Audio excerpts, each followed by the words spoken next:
Lipton Tea and Lipton Soup present Inner Sanctum Mysteries.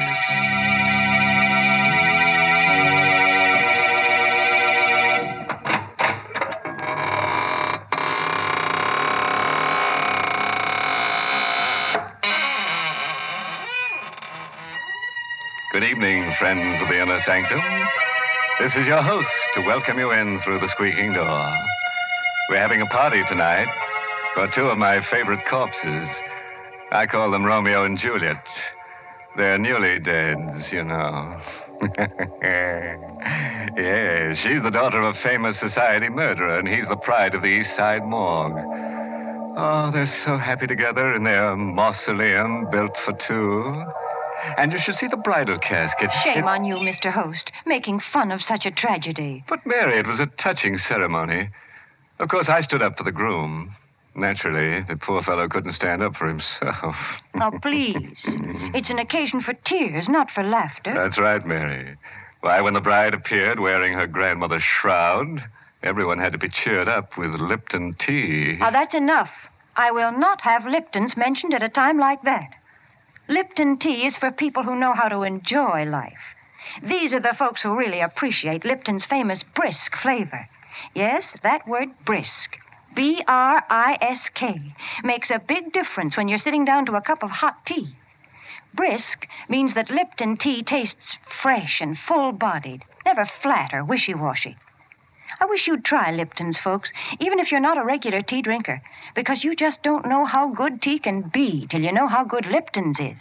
Well, Mary, let's tee off into tonight's story. It's called The Shadow of Death, and it's an original radio play by that boogie-woogie man, Robert Sloane. Yes, and our star tonight is Richard Widmark, who plays the role of Howard. All set? Then turn off the lights and let in the shadow of death. On a lonely dirt road that borders the village cemetery, a single car slows to a stop and parks in the moonless night. Inside it, a man leans back in his seat and reaches for the hand of the girl he loves. Howard. Yes, dear? Why did you stop here? The cemetery's right over there. Oh, I didn't notice. You drove here last night, too. Did I? Yes. Well, you're not frightened, are you? Tonight I am. You've been so strange, so far away. I feel as if I hardly know you. Darling, you mustn't feel that way. What's the matter, Howard? There's something on your mind. I'm going away, Marie. Oh, no. And I'm not coming back. Howard, why? Well, I don't really know if I can explain it. It seems so incredible, and yet I know it must be true. What? Something I've discovered about myself. Something strange and frightening, Marie. Wherever I go, I seem to cast a shadow. A shadow of death. I don't understand. No, I didn't either at first. I thought it was just a strange coincidence. But it isn't. It's me. I bring death wherever I go. Oh, Howard, you don't really believe that. Well, how can I believe anything else? Haven't you noticed what happens to every living thing I have around me? No. I can't keep a pet of any kind, a cat or a dog. Even a plant dies when I have it in the house. Oh, darling, that's just your imagination. You've been working too hard. You need a rest. No, I'm going away, Marie. I don't want any harm to come to you. Oh, no, please. Nothing's going to happen to me. This is just... What's the matter? Well, nothing. I was just looking at the flowers in my corsage. Good heavens. They're dead.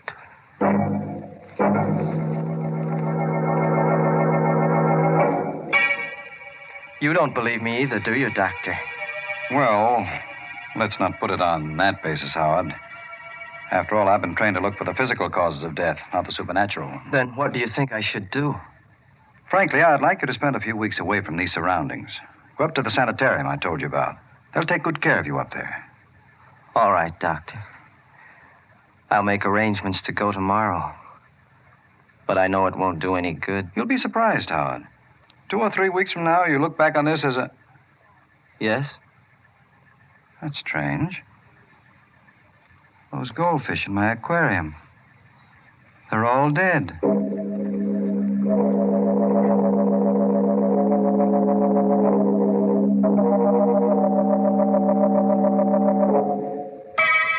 Tell me the truth, Howard.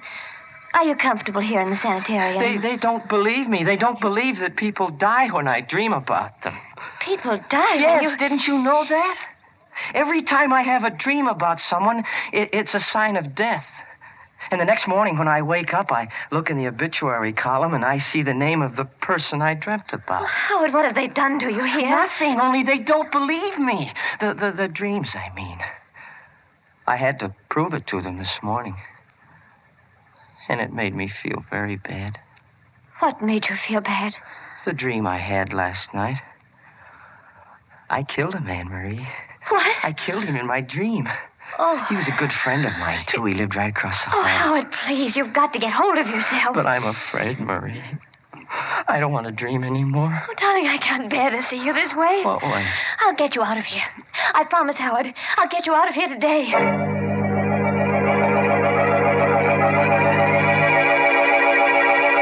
But, Marie, there isn't a chance of getting him out. He may have to stay in this institution for months. Oh, no. Dr. Gerard, can't you see what's happening to him? He's losing his mind. Well, I know he's taken a turn for the worse. That's all the more reason for keeping him here. It might be dangerous to discharge him now. Then why don't you do something to help him? We're doing everything we can. It's not easy. He persists in thinking he has this strange power of death. Nobody is able to convince him he's wrong. What about the man across the hall? Howard said they were good friends. That's another thing. They were good friends. But unfortunately, that man died this morning.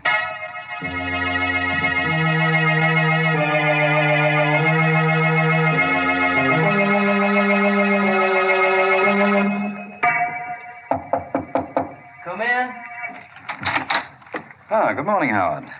How do you feel today? Oh, much better, Doctor, much better. No bad spells last night? No curious moods? No, I feel fine. Almost well enough to go home. Let me look at your eyes. You will let me go home again, won't you, Doctor? Yes, Howard, of course, of course. You, haven't had any of those dreams lately, have you? No, not for a long time. Are you sure? Well, I did have one last night. You dreamt that someone was dead? Yes, I did, but I know it's not true. It can't be true. Whom did you dream about? Marie? No, Doctor. I dreamt about you. That's why I know I'm wrong. You're alive, Doctor. Don't you understand? You've proven it to me. Easy now, Howard. Tell me about your dream. Well, I dreamt I was going home, and all the people I'd killed in my dreams were alive again. Yes, go on. Well, somehow or other, I could see my house from this window, and everything was just as it was a long time ago. The flowers were growing, the dog was in the yard. The one that was run over? Yes, everything was well again, and I was well, too. That's why I wanted to go home. But you and Marie's mother didn't want me to. She was in the dream, Marie's mother? Yes, I don't know how she happened to be there, but she was. That's all right, Howard. Go on. Well, I started to leave, Doctor, but she held me back. She held my arms like this, and then you jumped up to ring the bell for help. But before you reached it, I was on top of you like this. Oh. I had my fingers around your throat, and I was squeezing it so hard, I could feel your windpipe bending back until you couldn't breathe anymore. Howard, let go. That's what you said last night, you fool. You wanted me to let go. I held on until your face turned as blue as it is now. It was almost black before I let you go. But first I made sure you were dead. And then I dropped the body. You see, Doctor, my dreams do come true.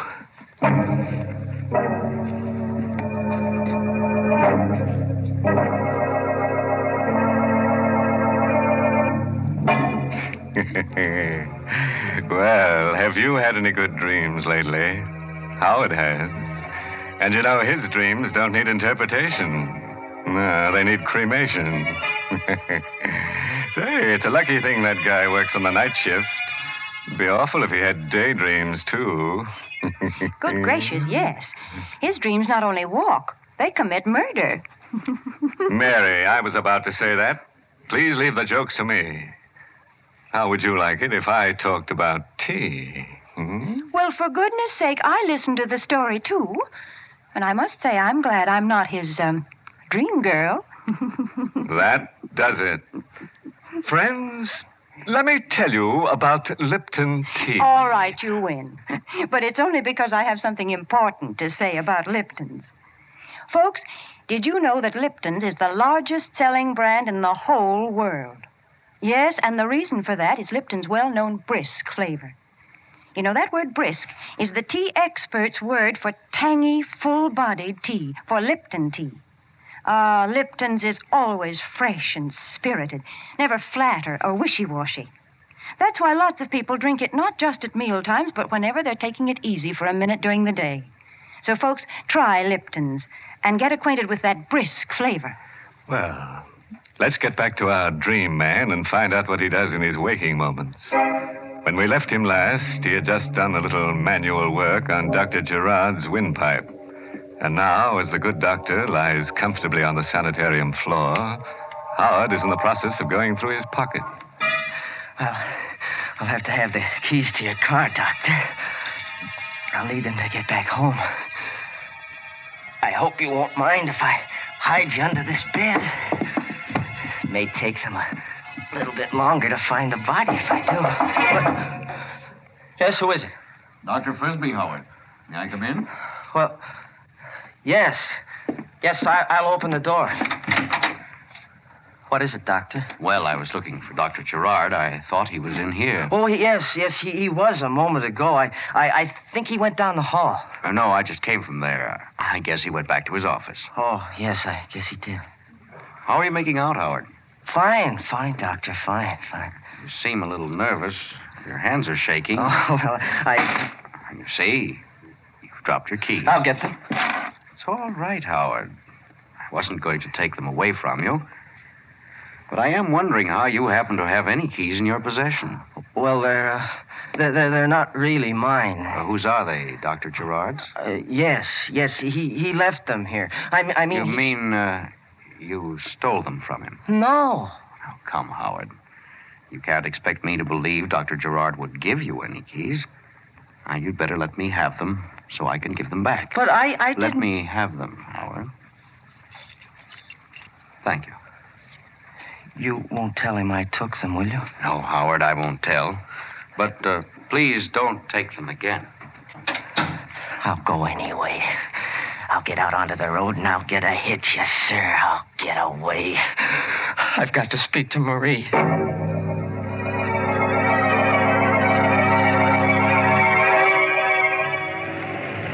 Going down, mister?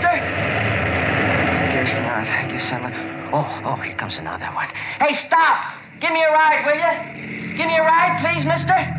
Oh, he's stopping. Hey, wait for me, will you, mister? I'm coming. I'll be right there. Oh, gee, thanks, mister.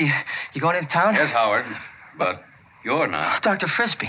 Yes, I've been watching you ever since you took those keys. I thought you'd try something like this. Well, I had to, Doctor. I understand. Better get in the car, Howard, so we can talk this thing over. All right. You know, it's silly to run away from our place up there. If you really want to go home, all you have to do is ask. I did ask. When? This morning. Oh, wait a minute. Don't start the car. Why not? There's a truck coming. In back. Where? Oh, Howard! Let go of me, Howard!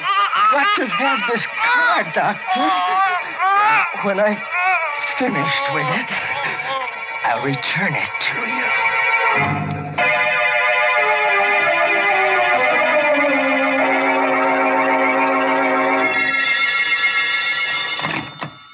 Hello?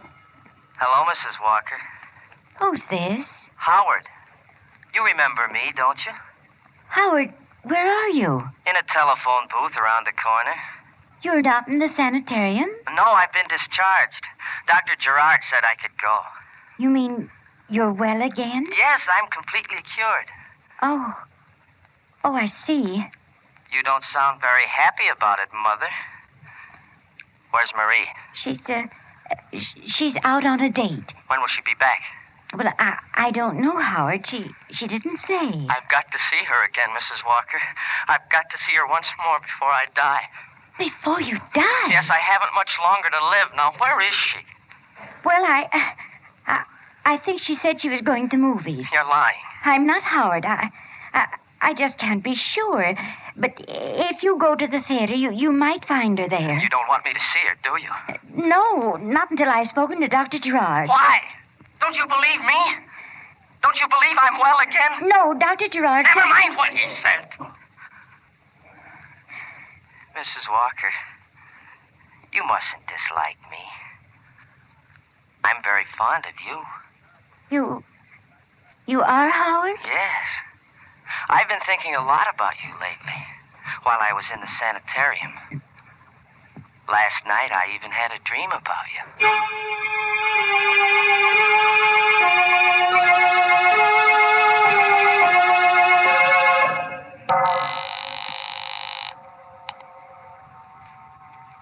Keep ringing that number, operator. I've got to locate Dr. Gerard. Why the hurry, Mrs. Walker? Howard, how did you get in here? Through the back door. Put that phone down, please. But Put it down, I said.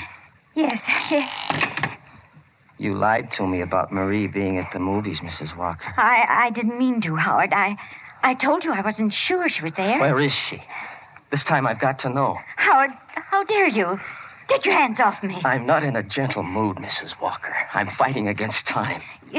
You've done something wrong, Howard. You've escaped from the sanitarium. No, I've done more than that, Mrs. Walker. I've killed a man. Howard. 2 men, 3 men.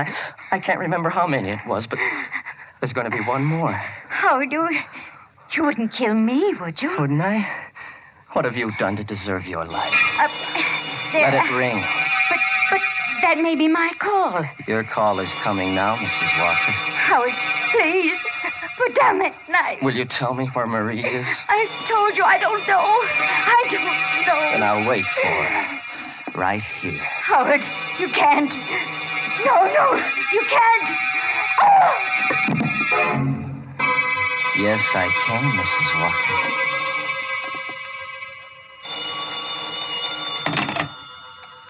Hello? Hello, this is Dr. Frisbee Sanitarium calling. Is Mrs. Walker there? I'm sorry. You have the wrong number.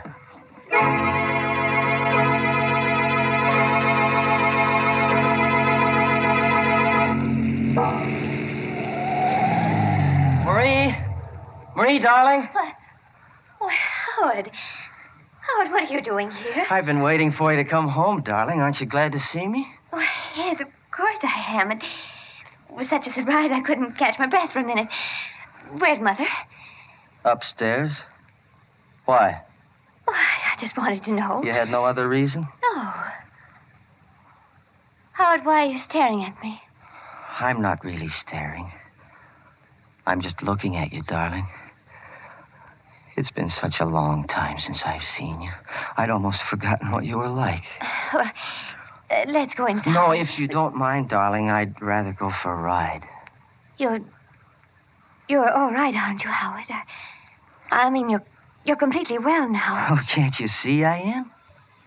Yes, but yes. Then let's not wait any longer, darling. Come on, we'll go for a ride.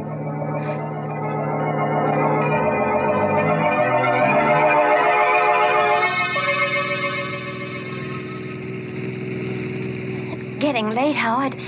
Don't you think we ought to go back? No, not yet, Marie. You just keep driving. These few moments we have together, maybe I'll... Marie, why are you stopping here? We're low on gas, dear. I don't want to get stuck on the highway. Oh. Yes'm? What'll it be? You better fill her up. All right.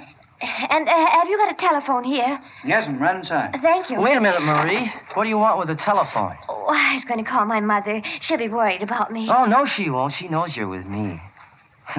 Besides, she went out for a little while. Well, maybe she's back by now. It won't hurt to call, will it? No, I guess it won't. I'll be right back, Howard. Well, hurry, darling. I want to be with you as much as I can. Yes, I won't be a minute. Number, please. Operator, quick, get me the police. This is an emergency. Yes, ma'am, right away.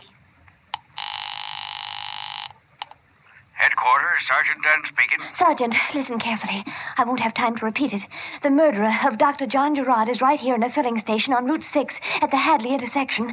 What shall I do? I can't keep him here. Does he know you're onto him? No, he doesn't know I read the story in a newspaper just before I got home. He was waiting there for me, and I haven't been able to get to a phone since. Well, don't take any chances. He's a homicidal maniac.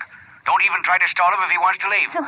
Just stay where you are, and we'll be over there in 4 minutes. Oh, no, that's no good. He won't let me stay here. He'll take me with him. Marie. Oh, he's calling for me now. Marie. Just a moment, Howard.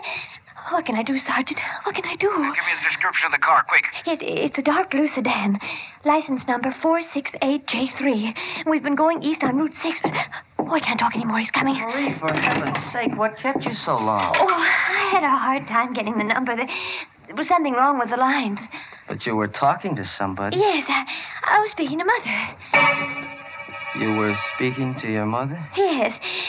She told me not to stay out too late. You're lying, Marie. No, I'm not, Howard. I talked to him. You talked to the police. That's why you lied to No. me. You did. Your mother's dead. Howard. I know, because I killed her. No. Be quiet. Get back into the car. You're coming with me. No, Howard. Howard, you're hurting my arm. Get back in the car. Hey, you leave her alone. Keep out of this, you fool. Leave her alone. I told you to keep out of this. Howard, no. Hey, put down that wrench. Now put it down. Howard, how could you? Never mind. Get into the car.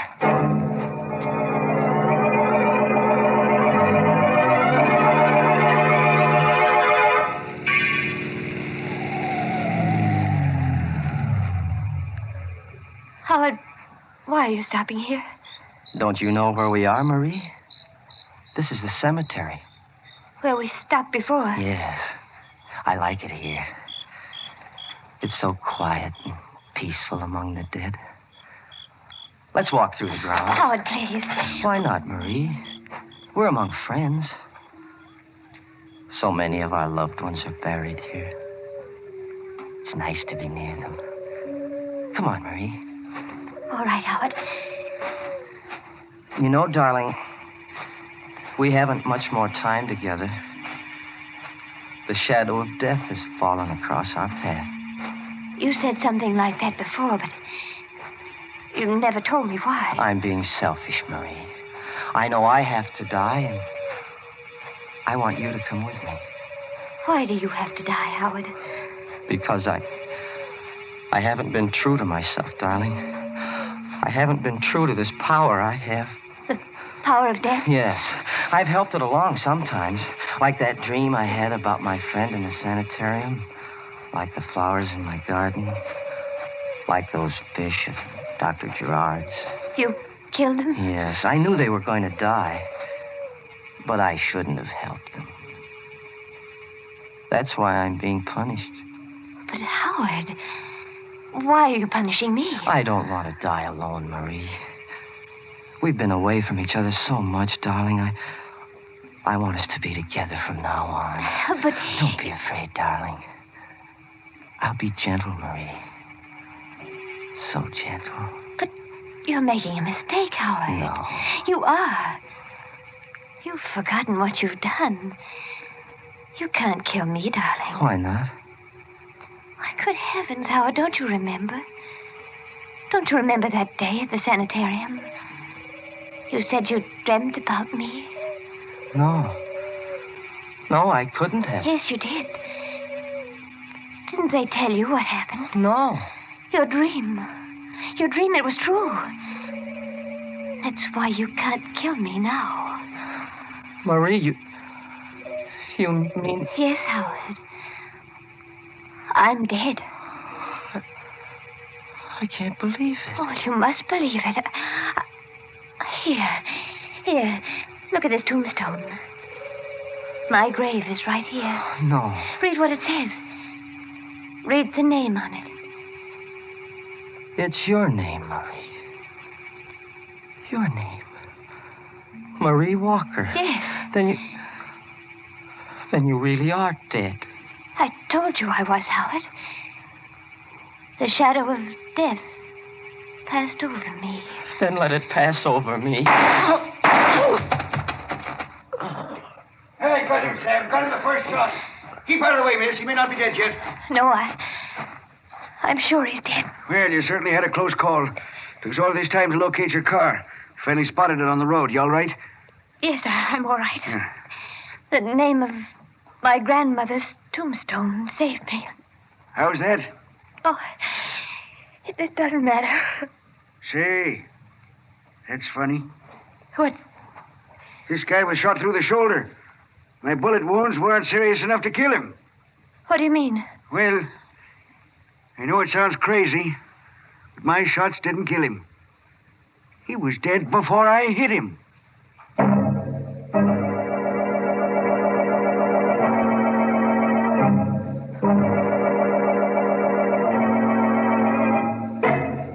What a shame.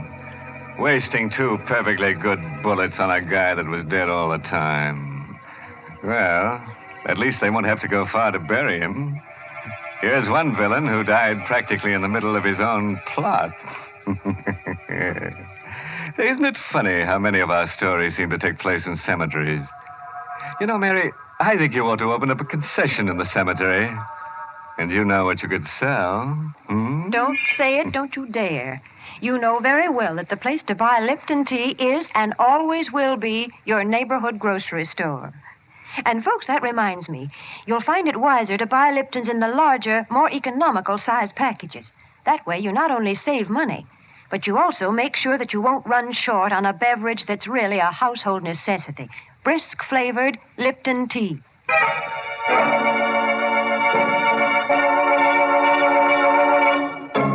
Well, before I put the skeletons back in their closets, I'd like to give you a parting word of advice. A body should never be left alone at the morgue at night. After all, it might become slab happy. Oh, by the way, this month's Inner Sanctum mystery novel is The Whistling Legs by Roman McDougald. Yes, and let me tell you about next week's Inner Sanctum story. Directed by Himan Brown and brought to you by Lipton Tea and Lipton Soup. You know, usually our stories are about people who live 6 feet under the ground. But for next week, we've dug a lot deeper. In fact, it takes place in China. And as a special added attraction, we've unearthed a new kind of character for you. Unearthed is right. This guy's been dead for 20 centuries. And now it's time to close the squeaking door, so good night. Pleasant dreams.